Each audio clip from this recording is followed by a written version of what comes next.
Hello everyone. Today we will discuss the topic of strategic human resource management.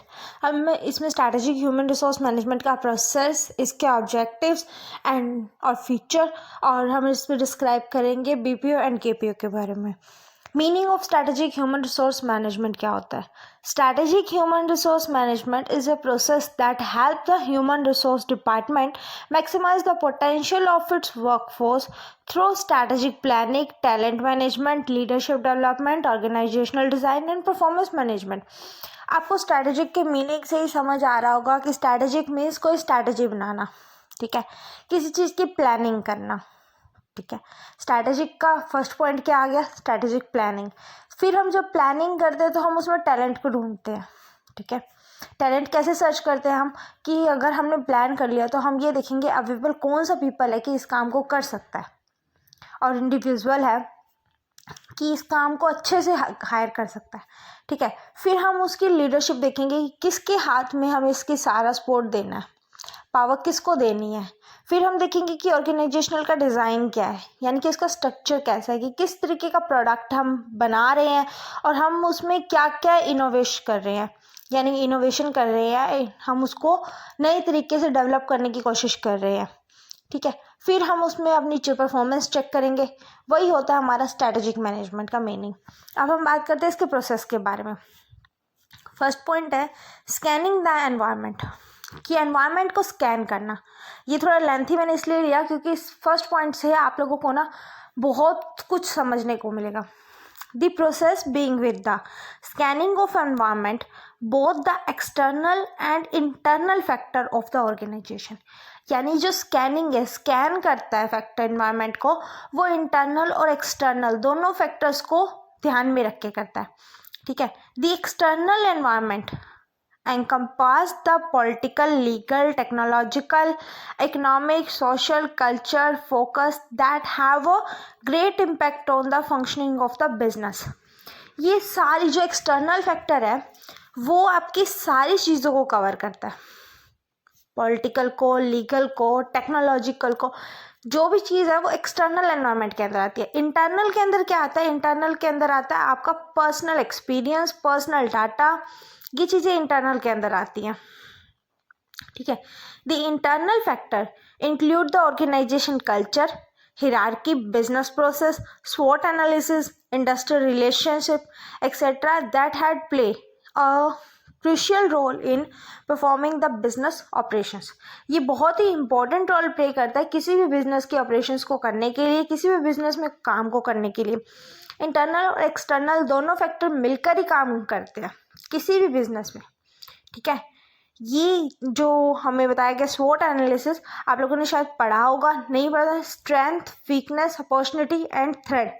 यानी कि internal factor वो होता है जिसमें हम ये देखते हैं कि स्ट्रेंथ क्या है और वीकनेस क्या है कंपनी की अपॉर्चुनिटी क्या है और कंपनी के थ्रेट्स क्या है, यानी कि कंपनी की लिमिटेशन क्या है और कंपनी क्या अचीव करना चाहती है, ठीक है।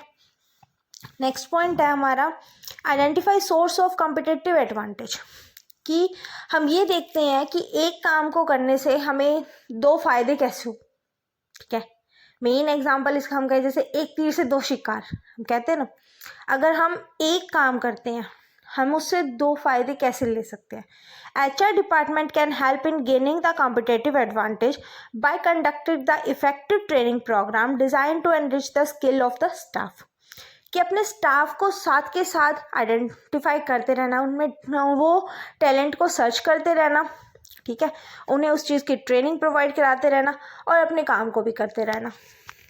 नेक्स्ट है identify human resource strategy, human resource strategy को आइडेंटिफाई करना। There are major 4 strategy undertaken by an organization to enrich the employee capability। Employee की कैपेबिलिटी को देखने के लिए 4 पॉइंट्स हैं। फर्स्ट है लर्निंग एज सोशलिज्म, कि सोशलिज्म को लर्न करना।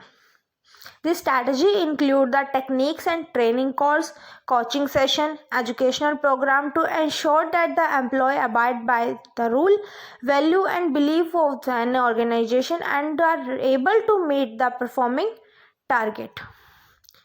ठीक है, कि ऑर्गेनाइजेशन के अंदर एम्प्लॉयज़ को कुछ ऐसे सोशलिज्म भी होते हैं, यानी कि उन्हें ट्रेनिंग देना, उन्हें कुछ ऐसे सेशन होना, कुछ ऐसे सेमिनार्स करा देना, कुछ ऐसे प्रोग्राम होना जिससे एम्प्लॉयज़ की नॉलेज बढ़े, उनकी स्किल्स बढ़े। ठीक है, वैल्यू एंड बिलीव्स के बारे में जो आपको बताया गया है, वैल्यू क्या होती है, वैल्यू एक पर्सन की भी हो सकती है और एक कंपनी की वैल्यू भी होती है। ठीक है, नेक्स्ट अब हम इसमें बताया गया है organisation are able to meet the programme target, कि अपने टारगेट, अपने परफॉर्मेंस को देखते रहना टाइम टू टाइम। ठीक है, नेक्स्ट पॉइंट है डेवलपिंग इनफॉर्मल लर्निंग, कि इनफॉर्मल लर्निंग को भी डेवलप करना।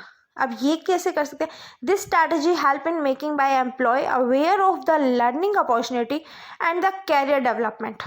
ठीक है, कि लर्न करते रहे, जहाँ से भी कुछ मिले उसे याद करो, उसे समझो। ठीक है, अब ज़रूरी नहीं है कि आप सिर्फ एक जगह से कुछ सीख रहे हो तो आप दूसरी जगह से नहीं सीख सकते। ठीक है, आप स्कूल भी जाते हो तो आप ट्यूशन भी जाते हो।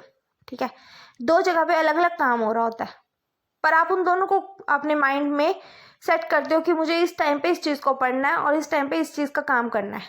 ठीक है, तो एक बैलेंस करते हो ना आप, और उसी तरीके से आपको इनफॉर्मल लर्निंग को भी डेवलप करना है। इनफॉर्मल लर्निंग क्या होती है? जो आपके काम की नहीं है उस टाइम, फॉर्मल नहीं है। फॉर्मल वो होता है जो आपको, जैसे 9 to 5 के बीच में जो आपको काम बताया गया ना, वो होता है फॉर्मल। ठीक है, बट उससे एक्स्ट्रा, जैसे आपको अपनी फैमिली से कोई नॉलेज गैदर हो रही है या आपको फ्रेंड से कोई नॉलेज मिल रही है, तो वो होती है इनफॉर्मल लर्निंग। ठीक है, वो इनफॉर्मल लर्निंग के अंदर आपको जो भी चीज़ें अपने कैरियर में बेनिफिट लाने के लिए, या जो चीज़ें ऐसी लग रही हैं आपको कि हाँ आपको समझनी चाहिए, उन चीज़ों की तरफ आपको फोकस करना चाहिए। नेक्स्ट पॉइंट है engineering. This strategy focus on and creating and development community of practice and social network within the outside the organization।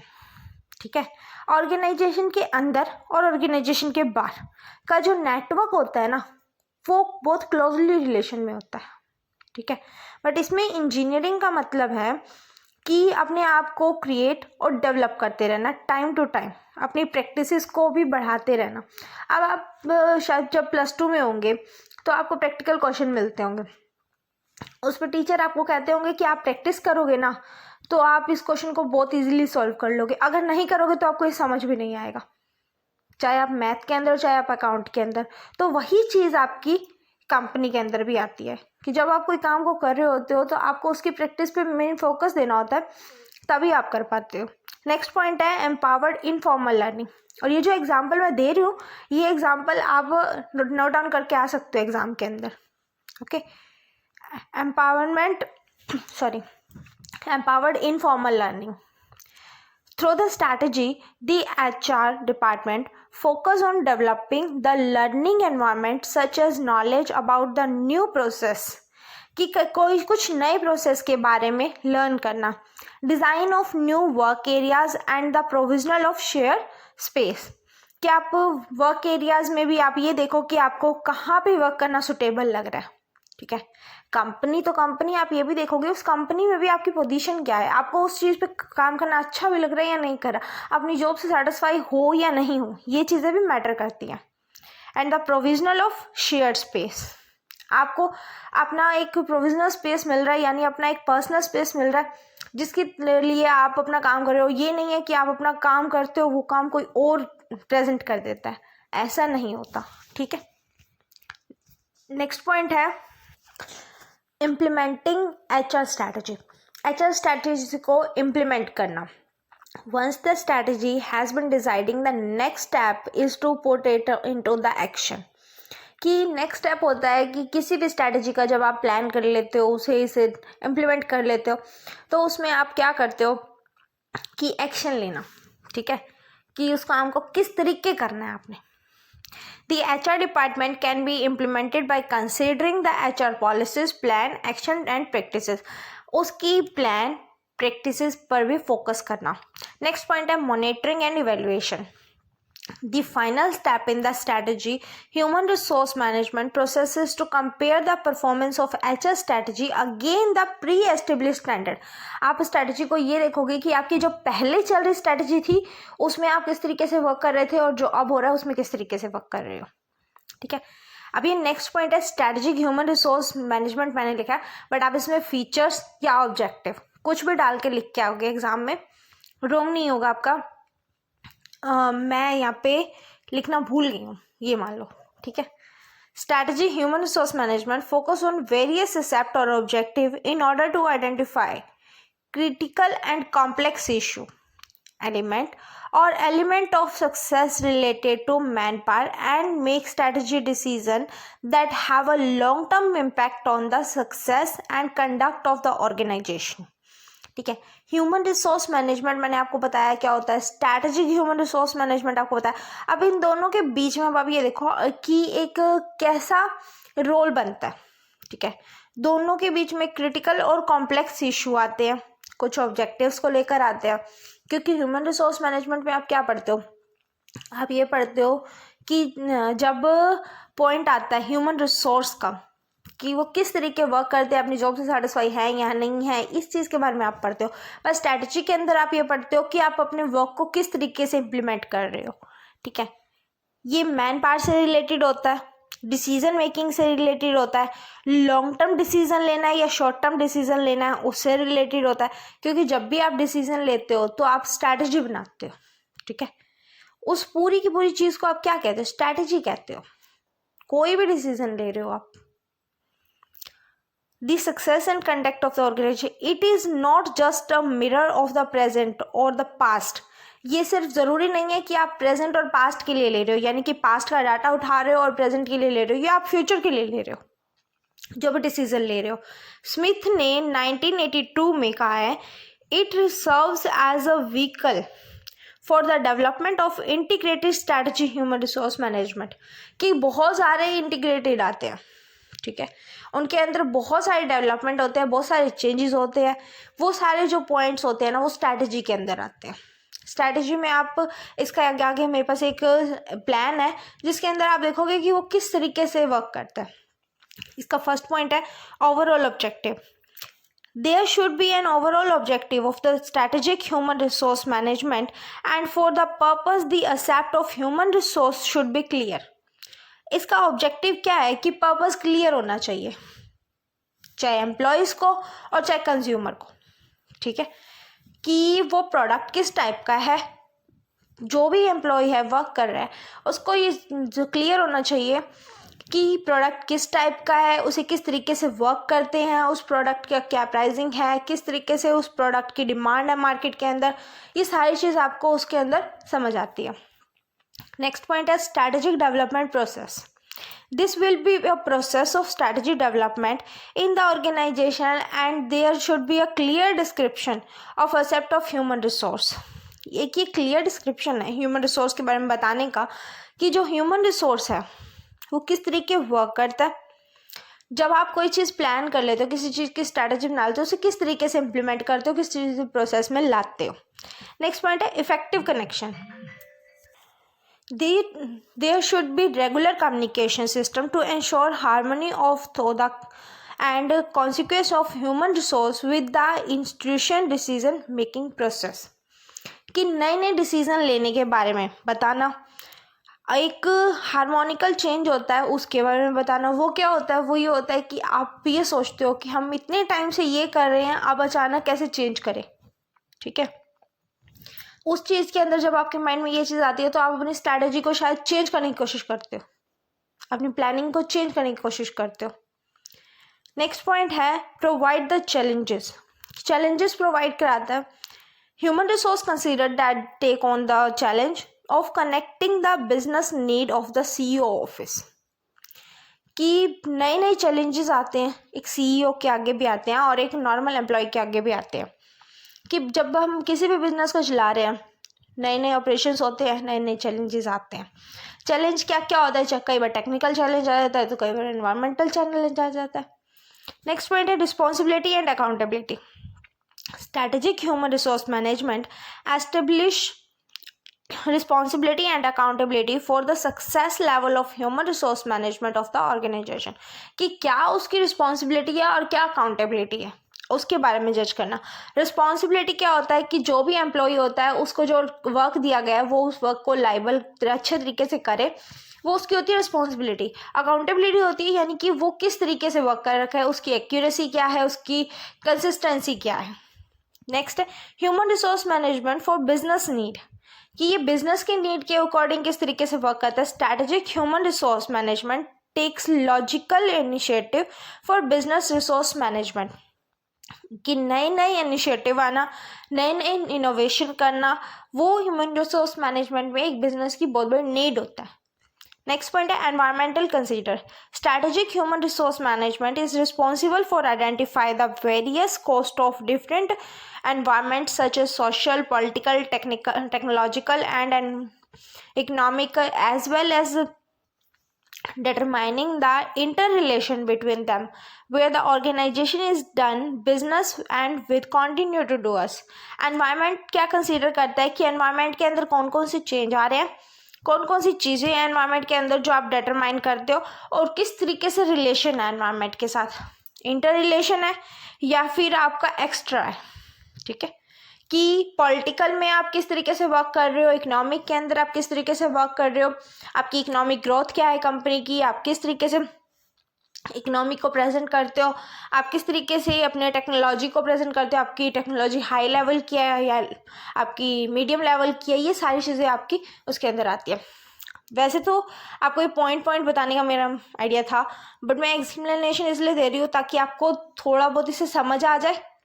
Exam में आप इन पॉइंट्स का कोई डायग्राम बना सकते हैं और थोड़ा थोड़ा एक्सप्लेन कर ले, 3 to 4 पॉइंट्स को, ज़्यादा इसको एक्सप्लेन करने की ज़रूरत नहीं है। नेक्स्ट है step two creating a strategic human resource plan. ये आगे प्लान है। ओके, डिफाइन गोल, कि गोल क्या होता है। सबसे पहले अब वो स्ट्रैटेजी थी ना, आपको उसको समझने के लिए ना फीचर्स को, ये एक बहुत हेल्प करेगा आपके। आप इसको समझ लोगे ना, इन पॉइंट से भी आप इतना लेंथी लिख सकते हो, खुद ही लिख सकते हो कि मेरे को लिखने की ज़रूरत भी नहीं है। ठीक है, डिफाइन गोल, कि आपका गोल क्या है। कंपनी ये सोचे कि हमारा ऑब्जेक्टिव क्या है, हमारा गोल क्या है। फिर गोल होता है कि हमारा एम क्या है, हम किस प्रोडक्ट को बना रहे हैं। ये एक एग्जाम्पल के तौर पे मैं आपको समझा रही हूँ, किस प्रोडक्ट को बना रहे हैं। ठीक है, फिर डिटरमाइन ऑब्जेक्टिव, फिर ऑब्जेक्टिव सेट करना कि उस प्रोडक्ट में क्या क्या फीचर्स होंगे और वो प्रोडक्ट कहाँ कहाँ हम सेल करेंगे। फिर है क्रिएट स्ट्रैटेजी, फिर हम उसके बारे में स्ट्रैटेजी बनाते हैं कि इस प्रोडक्ट को इस तरीके से हम ये शेप देते हैं, इस तरीके से बनाते हैं ताकि हमारा प्रोडक्ट यहाँ जा सके। नेक्स्ट है डेवलप ट्रैक्स, कि बहुत सारे ट्रैक्स को डेवलप करना, यानी कि हम एक काम करते हैं यहाँ नहीं, हम अपना होल ओवर इंडिया के अंदर या होल ओवर हमारा जो भी स्पेस है, एरिया है, उसको कवर कर लेते हैं इस प्रोडक्ट से। ठीक है, फिर प्लान इम्प्लीमेंट करना, फिर जब हमने प्लानिंग कर ली है अपनी कि हम इस तरीके से इस वर्क को करेंगे, उसके बाद हम उसे इम्प्लीमेंट करने की कोशिश करते हैं। चाहे अब जैसे कोई नया होता है, वो क्या करते हैं, अपने टेम्पलेट लगाते हैं। ठीक है, वो जब टेम्पलेट लगाते हैं तो हम उन्हें देखते हैं कि हाँ भाई ये टेम्पलेट के अंदर ये चीज़ दे रखी है, एक बार ट्राई कर लेते हैं। ठीक है, नेक्स्ट है मॉनिटरिंग परफॉर्मेंस, फिर जब हम ट्राई करते हैं तो वो हमें मॉनिटर करते हैं। ठीक है, मॉनिटर कैसे करते हैं कि कस्टमर का क्या रिएक्शन आ रहा है। जैसे कई बार आप लोगों ने सुना होगा कि कई कंपनीज सैंपल के तौर पर कई शॉपकीपर्स को कोई प्रोडक्ट देकर जाती हैं।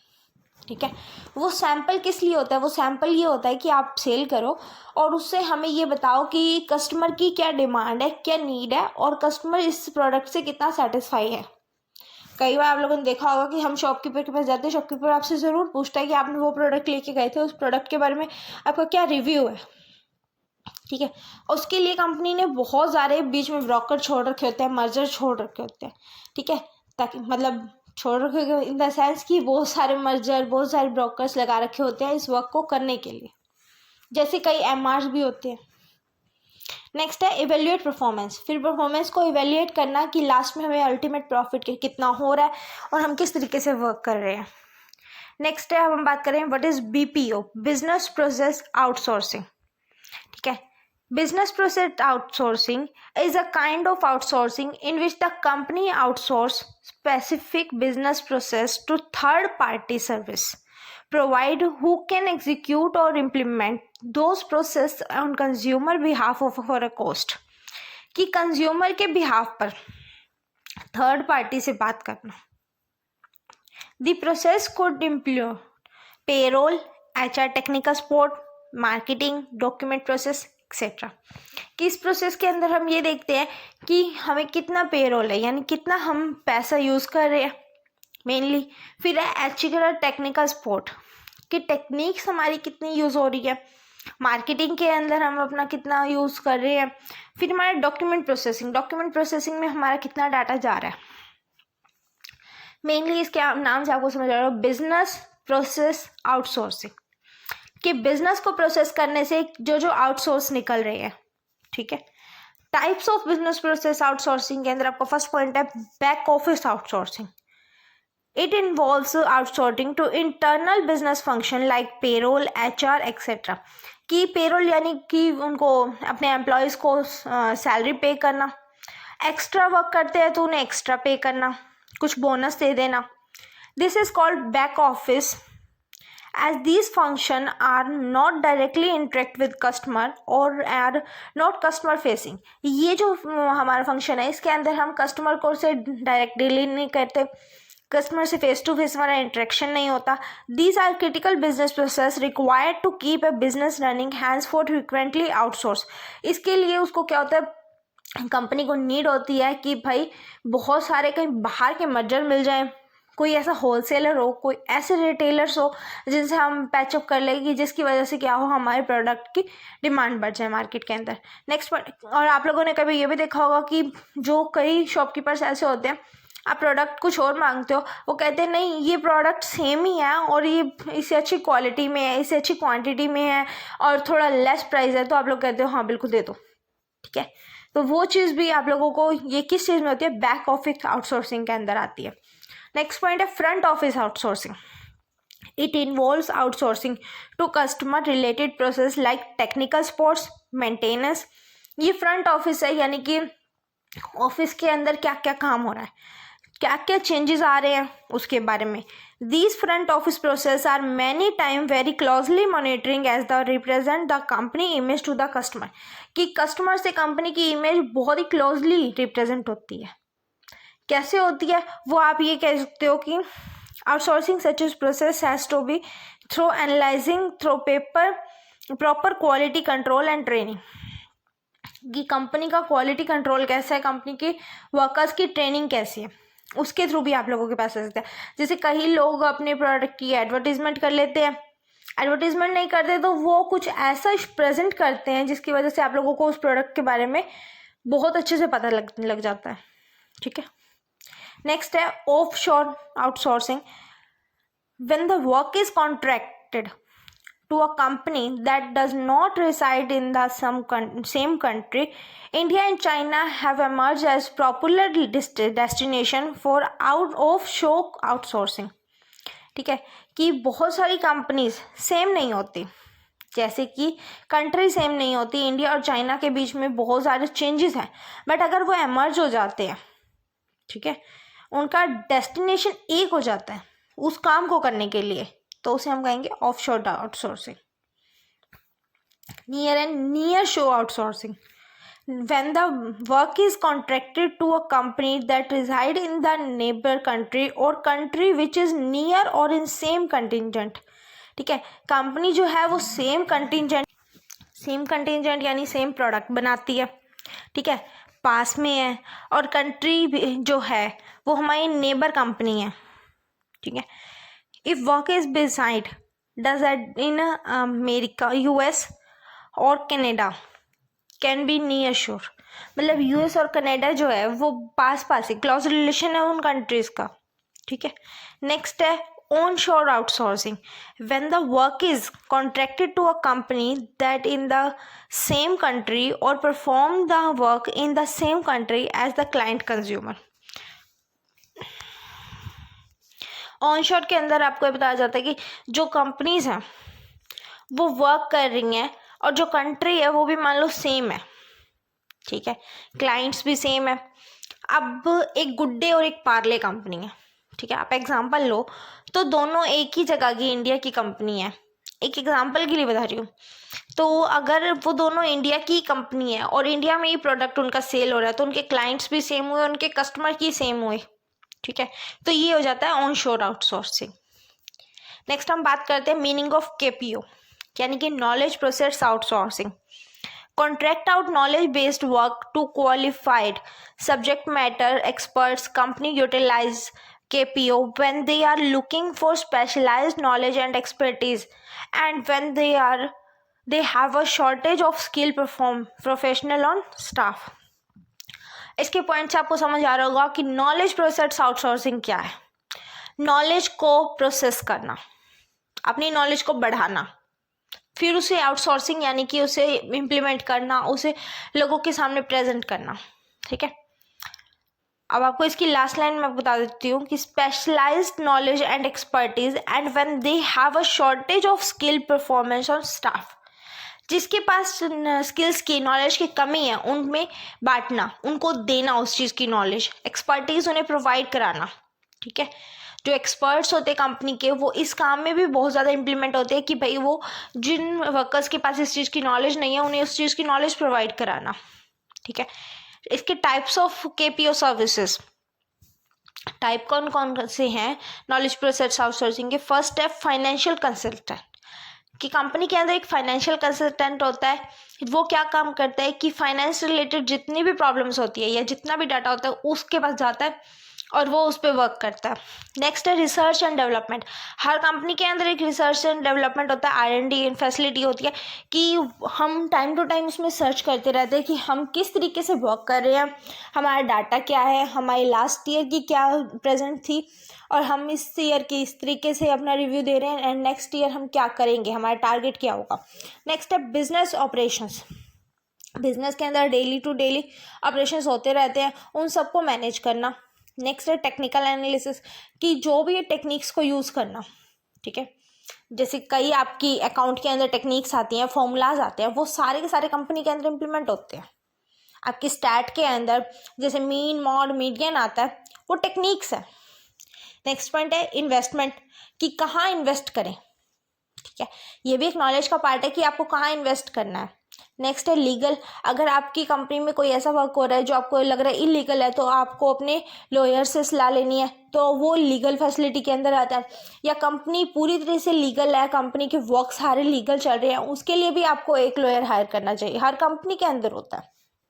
नेक्स्ट है मेडिकल एंड हेल्थ फैसिलिटी, अपने एम्प्लॉयज़ को मेडिकल और हेल्थ केयर फैसिलिटी प्रोवाइड कराई जाए, जिससे क्या होता है कि उन्हें फ्यूचर में बेनिफिट हो। ठीक है, नेक्स्ट है data analysis and interpretation, data को एनालाइज करना एंड इंटरप्रेट करना कि सामने वाले के आगे आपको किस तरीके से प्रेजेंट करना है। ओके, अगर आप लोगों को वीडियो अच्छी लगी हो तो please like, share and subscribe ज़रूर कर दें। And thank you so much for watching.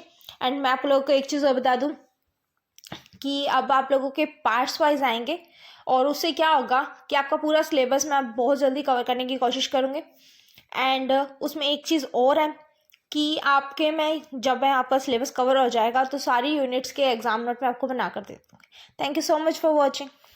Video थोड़ा लेंथी हो गया है बट इससे आप लोगों को बहुत ज़्यादा नॉलेज मिलेगी और शायद इस वीडियो को सुनने के बाद शायद आप 1 to 2 टाइम सुन लो तो आपको अपनी बुक को भी उठाने की ज़रूरत नहीं पड़ेगी। ठीक है, अगर आप लोगों को अच्छी लगे तो please like, share and subscribe जरूर कर देना। Thank you so much for watching.